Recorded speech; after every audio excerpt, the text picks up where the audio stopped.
Yangınla savaşan kahramanlar. Bir varmış, bir yokmuş. Ormanın derinliklerinde ağaçların yapraklarıyla örtülü huzurlu bir köy varmış. Bu köyde yaşayan insanlar ormanın verdiği nimetlerle hayatlarını sürdürür. Doğanın güzelliklerine hayranlıkla bakarlarmış. Ormanın ortasında yaşlı ve bilge bir meşe ağacı bulunurmuş.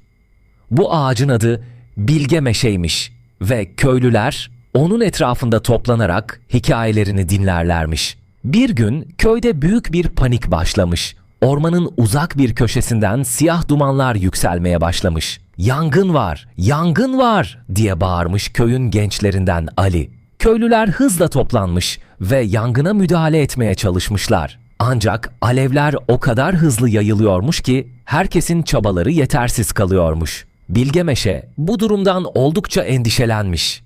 "Orman bizim evimiz, onu korumalıyız," demiş kendi kendine. Bilge Meşe köyün çocuklarına seslenmiş. "Gelin evlatlarım, size bir görevim var. Ormanı kurtarmamız için hep birlikte çalışmamız gerekiyor." Köyün çocukları Bilge Meşe'nin etrafında toplanmış. Bilge Meşe onlara bir plan yapmış.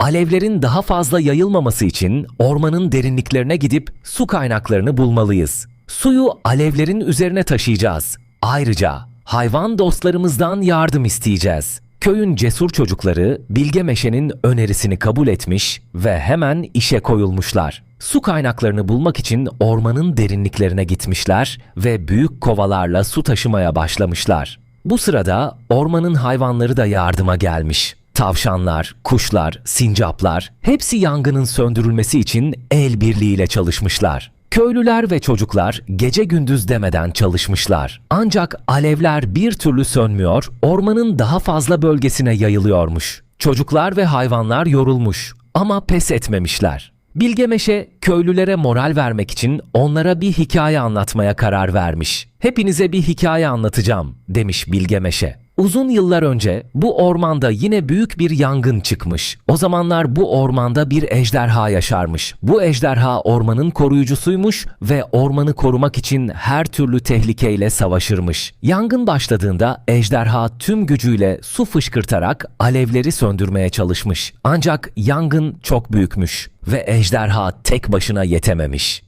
"Efsaneye göre," diye devam etmiş Bilge Meşe, "o zaman ormanın tüm hayvanları bir araya gelmiş ve ejderhaya yardım etmiş. Tavşanlar suyu taşımış, kuşlar suyu dallarla getirmiş, sincaplar ağaç kabuklarıyla suyu taşıyarak ejderhaya yardım etmişler. Birlikte çalışarak sonunda yangını söndürmüşler ve orman yeniden hayat bulmuş." Bilge Meşe'nin anlattığı bu hikaye köylülere ve çocuklara büyük bir ilham vermiş. Herkes yeniden umutlanmış ve daha büyük bir gayretle çalışmaya başlamış. Bu sırada ormanın derinliklerinden bir ses duyulmuş. Bu ormanın bilge kuşu olan kartalın sesiymiş. Kartal, yükseklerden yangının yayılma yönünü ve su kaynaklarının nerede olduğunu gözlemlemiş ve köylülere rehberlik etmeye başlamış. Kartalın rehberliğinde köylüler ve çocuklar suyu daha etkili bir şekilde taşımaya başlamışlar. Ormanın tüm hayvanları insanlarla birlikte çalışarak yangını söndürmeye kararlıymış. Günler geçtikçe alevler yavaş yavaş kontrol altına alınmış. Yangının tamamen söndüğü gün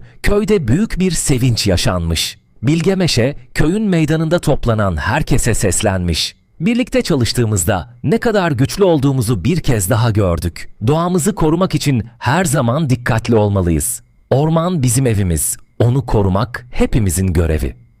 Köylüler bu sözleri büyük bir coşkuyla alkışlamışlar. Herkes ormanın ne kadar değerli olduğunu bir kez daha anlamış ve onu korumak için ellerinden geleni yapmaya söz vermişler. O günden sonra köydeki herkes ormana daha da büyük bir sevgi ve özenle yaklaşmış. Yangınla savaşan kahramanlar ormanın korunmasında her zaman hatırlanmış ve gelecek nesillere ilham kaynağı olmuş. Köydeki çocuklar büyüdüklerinde de ormanı koruma görevini üstlenmiş ve doğaya olan sevgilerini her zaman canlı tutmuşlar. Gökten 3 elma düşmüş. Biri bu masalı anlatana, biri dinleyenlere, biri de doğamızı koruyan herkese.